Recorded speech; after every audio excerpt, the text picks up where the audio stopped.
सालों पहले की बात है। काशी नगरी में रामदास नाम का एक मोची रहता था। वो काफी नेक दिल इंसान था, हर किसी की मदद के लिए हरदम तैयार। उसके पास कोई भी मदद मांगने के लिए आए तो उसे उदास होकर नहीं लौटना पड़ता था। एक दिन मोची रामदास रोज की तरह अपना मोची का सामान लेकर अपनी दुकान में बैठा हुआ था। उसके पास एक ब्राह्मण आया और अपना जूता सिलने के लिए दिया।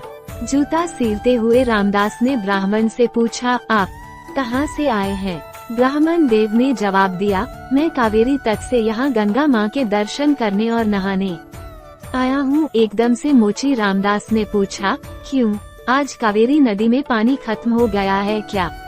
ब्राह्मण ये बात सुनकर हैरान हो गया। उसने रामदास से कहा, तुम गंगा तट पर रहते हो और ऐसी बात कर रहे हो, क्या तुम्हें गंगा माँ का महत्व नहीं पता? क्या तुम कभी वहाँ स्नान और दर्शन के लिए नहीं गए? रामदास ने जवाब दिया, ना मुझे महत्व पता है और ना मैंने कभी वहाँ स्नान किया है।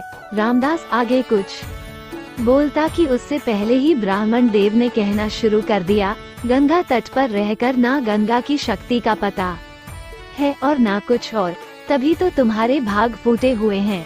उसके बाद ब्राह्मण ने रामदास को गंगा माँ की महिमा सुनाई। ब्राह्मण की बातें सुनने के बाद रामदास ने कहा, अपना मन साफ हो तो हर तट का पानी गंगा है। इतना कहने के बाद रामदास ने जल्दी से जूता सिला और ब्राह्मण से कहा, आपका जूता ठीक हो गया है।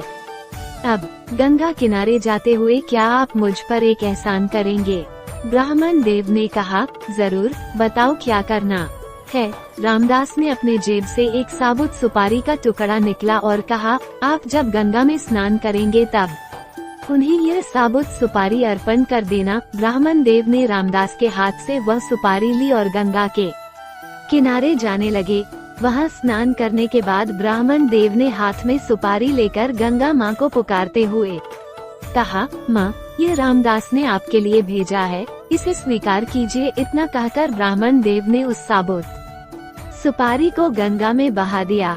थोड़ी ही देर में गंगा में एक हाथ बहते हुए आया और ब्राह्मण के पास रुक गया। उस हाथ में एक सोने का एक कंगन था।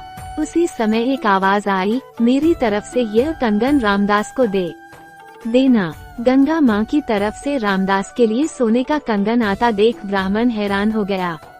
दंग ब्राह्मण ने कंगन को हाथ में उठा लिया। कंगन हाथ में लेते ही ब्राह्मण के मन में लालच आ गया।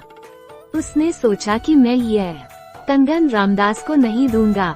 आखिर रामदास को पता ही कैसे चलेगा कि माँ गंगा ने उसे कंगन देने के लिए कहा है। इस सोच के साथ ब्राह्मण आगे बढ़ने लगा।